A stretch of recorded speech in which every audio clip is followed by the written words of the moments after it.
अस्सलाम वालेकुम। उम्मीद है कि आप सब खैरियत से होंगे। जी, आज की रेसिपी है पफ पेस्ट्री।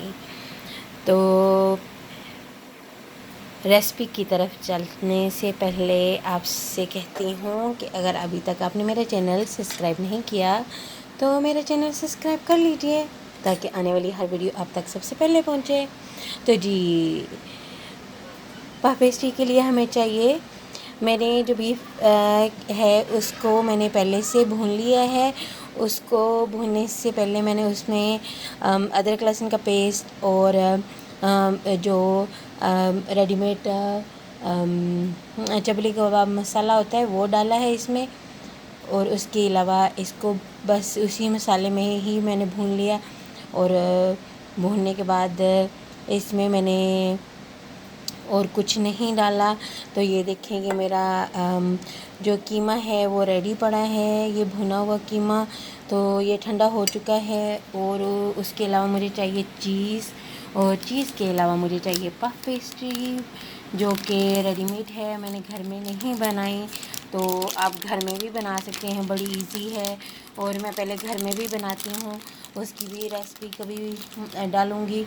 अगर आपको उसकी रेसिपी भी चाहिए तो वो भी मैं डिटेल में बताऊंगी किसी वक्त। तो अभी चले रेसिपी की तरफ चलते हैं।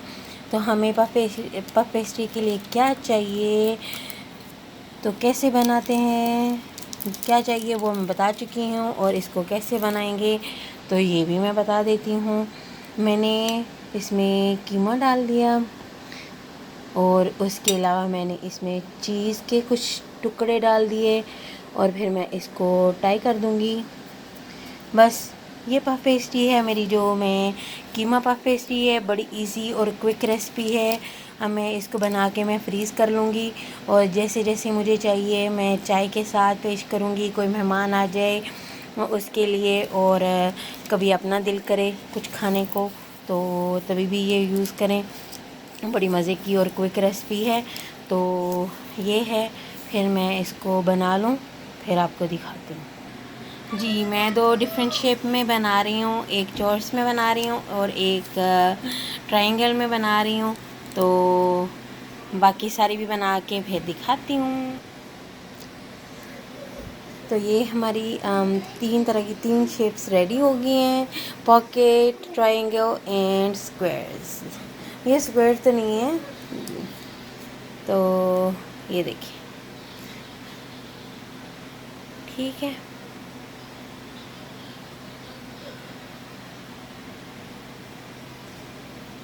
हॉरिज़ॉन्टल। एंड ये मेरी जो अभी मैंने बना के एक रेडी कर ली थी, तो मैंने कहा रेडी करके भी दिखा दूँ कि कैसी लगती हैं। अब मैं इसको ओपन करके भी दिखा देती हूँ आपको, क्योंकि मैंने ये अभी रेडी की है। और मैं ये इमली की चटनी है साथ, वरना ये जो मैंने अभी रेडी की है, आप इसकी ये जो है अभी फ्रीज़र में जाएंगी, इसको मैं फ्रीज़ कर लूँगी और ये चलेंगी तकरीबन हम 2 हफ्ते तो निकालेंगी, क्योंकि कभी कभार खानी है, रोज़ तो खानी नहीं है। इसलिए ये हमारी पफ पेस्ट्री रेडी है, ठीक है। ये देखें, ये हमारी पफ पेस्ट्री रेडी है। तो ये रेडी है जो कि हमने बनाई है। अब मैं इसको ओपन करके दिखा देती हूँ आपको। ये देखिए कितनी मज़ेदार सी रेडी है, ये अंदर से चीज़ भी नज़र आ रही है। और ये देखें, ठीक है। आप भी ट्राई कीजिएगा, फिर मुझे बताइएगा कि आपकी पफ पेस्ट्री कैसी बनी। और उम्मीद है ये बड़ी क्विक सी रेसिपी आपको पसंद आएगी। दुआ में याद रखिएगा, फिर मिलेंगे। अल्लाह हाफिज़।